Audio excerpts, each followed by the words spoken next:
चलिए आज एक सिचुएशन के बारे में बात करते हैं।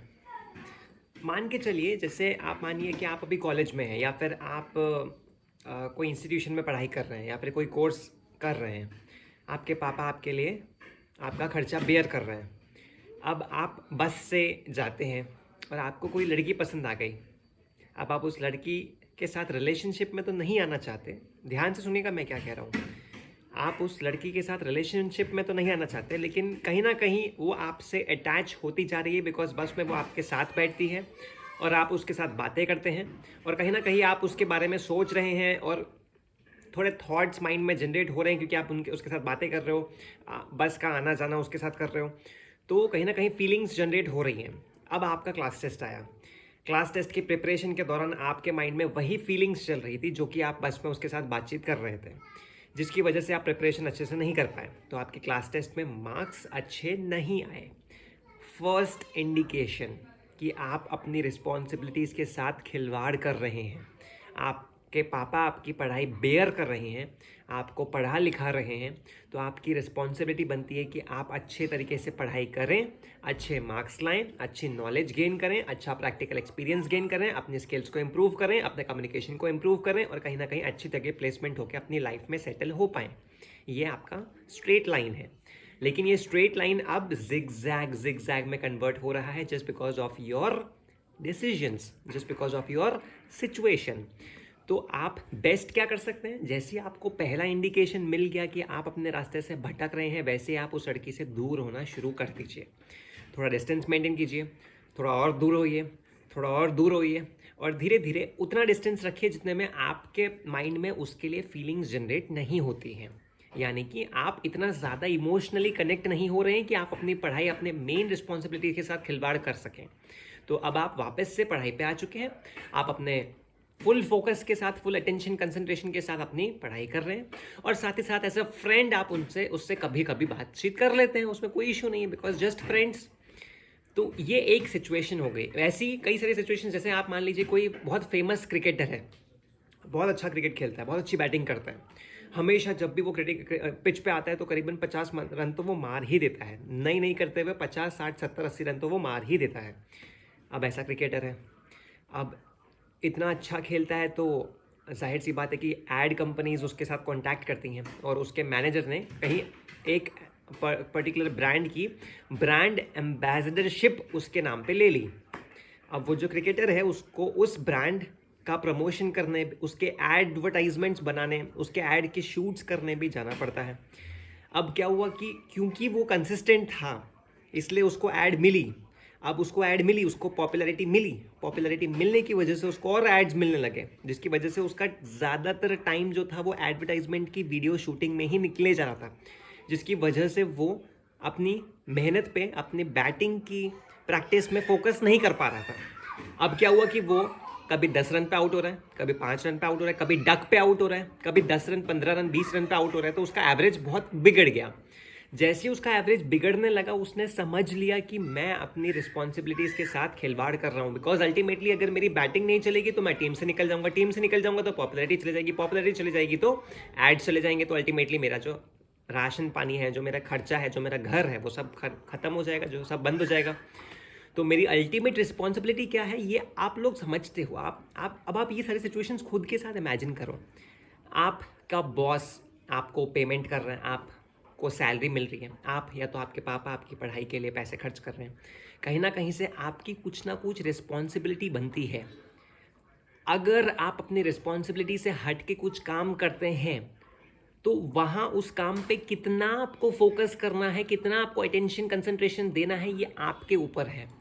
इतना कि आप अपनी रिस्पॉन्सिबिलिटीज़ के साथ खिलवाड़ न करें, क्योंकि अल्टीमेटली यहीं से आपका राशन पानी, घर चल रहा है, खाना पीना, आपकी छत, आपका सब कुछ इधर से ही आ रहा है।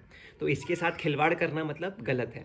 और ये आपको देखो, हम सब ह्यूमन बींग्स हैं, आपको पता है हम सब ह्यूमन बींग्स हैं। हम लोग क्या करते हैं, बहुत जाहिर सी बात है कि हम लोग पहले कर देते हैं, उसके बाद सोचते हैं कि क्यों किया होगा यार। जाहिर सी बात है, हमको पता नहीं है, कोई हमारे ऊपर बैठा नहीं है बताने के लिए। यार मुझे फ़ोन नहीं आएगा किसी का कि यार शुभम तू ऐसा कर रहा है, ऐसा नहीं करना चाहिए, तुझे ये गलत काम है और तुझे ये नहीं करना चाहिए, आगे आके तेरे साथ इसके में अच्छा नहीं होगा, ऐसा कोई मुझे फ़ोन तो आएगा नहीं। कहीं ना कहीं से मैं ये बात सीखा हूँ एक्सपीरियंस से, और यही चीज़ मैं आपको इस वीडियो के थ्रू समझाना चाहता था, जो कि मैं सोचता हूँ, मैं ऐसा मानता हूँ कि आप समझ चुके होंगे कि आपकी एक रिस्पॉन्सिबिलिटी है, आप उस रिस्पॉन्सिबिलिटी को फुलफ़िल कर रहे हैं, लेकिन जाने अनजाने में आपके रिस्पॉन्सिबिलिटीज़ के बीच में कुछ और काम आ गया, क्योंकि आप अपनी रिस्पॉन्सिबिलिटीज़ इतने अच्छे तरीके से फुलफ़िल कर रहे हैं कि लोगों को आपकी ज़रूरत पड़ रही है। आप अपनी रिस्पॉन्सिबिलिटीज़ इतने अच्छे तरीके से फुलफ़िल कर रहे हैं कि लोगों को आपकी ज़रूरत पड़ रही है। अब वो लोग आपकी ज़रूरत की वजह से आपके पास आ रहे हैं, और आपको कहीं ना कहीं ऐसा लग रहा है कि आपको उन लोगों की हेल्प करनी चाहिए।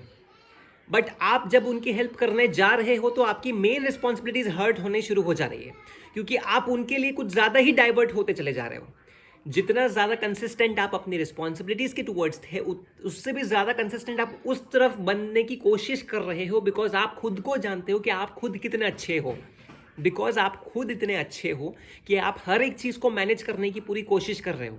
आप चाहते हो कि आप इसकी नज़र में भी अच्छे रहो, उसकी नज़र में भी अच्छे रहो, इसकी नज़र में भी अच्छे रहो, और अल्टीमेटली आप अपनी रिस्पॉन्सिबिलिटीज़ भी अच्छे से कर पाओ। आप चाहते सब कुछ हो, लेकिन अल्टीमेटली एक ह्यूमन बीइंग को ना मेंटल पीस भी चाहिए होता है, स्लीप भी चाहिए होती है, फूड भी चाहिए होता है, थोड़ा हैप्पीनेस भी चाहिए होती है, जर्नी इंजॉयमेंट भी चाहिए होता है, और हसल और हार्ड वर्क भी चाहिए होता है।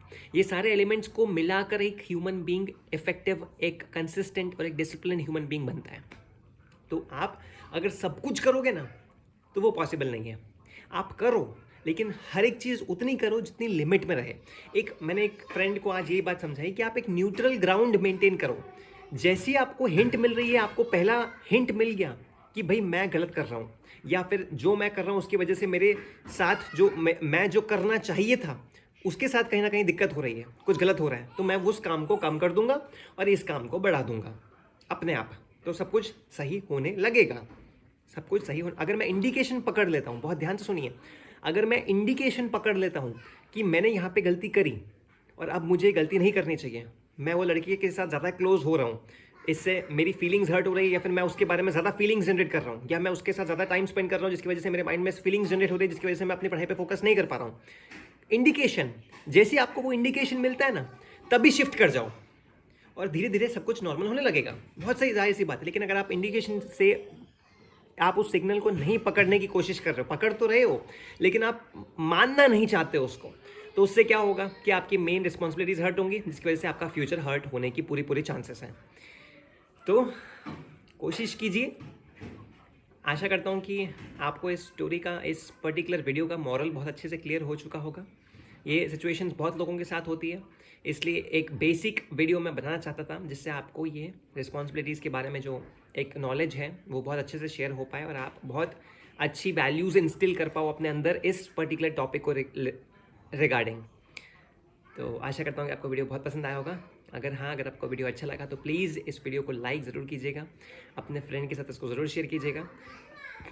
अगर आप चैनल पे नए हैं, आपने अभी तक सब्सक्राइब नहीं किया है, तो प्लीज़ नीचे एक सब्सक्राइब का बटन होगा, उसको आप क्लिक कर दीजिए, और उसके बगल में बेल नोटिफिकेशन है, उसको भी आप प्रेस कर दीजिए, जिससे आपके पास वीडियो की नोटिफिकेशन सबसे पहले आ सकेगी। आशा करता हूँ कि आपका दिन बहुत अच्छा गया हो, आप अपनी फैमिली के साथ बहुत खुश हो। आपका 31 जनवरी बहुत अच्छा गया हो। मंथ का एंड है, 2026 का पहला महीना ख़त्म हो चुका है, अब बचे 11 महीने। सब आपके हाथ में है, किस तरीके से आप मेहनत करते हैं, कितना आप अपनी पढ़ाई पे फोकस करते हैं, कितना आप अपनी जॉब पे फोकस करते हैं, कितना आप अपने बिजनेस पे फोकस करते हैं, सब आपके हाथ में है। तो आशा करता हूँ कि आप अपनी पढ़ाई पे, अपने काम पे बहुत अच्छा फोकस करेंगे, मेहनत करते रहेंगे। इस तरीके से मेहनत करते रहिए। मिलते हैं नेक्स्ट वीडियो में, तब तक के लिए नमस्कार।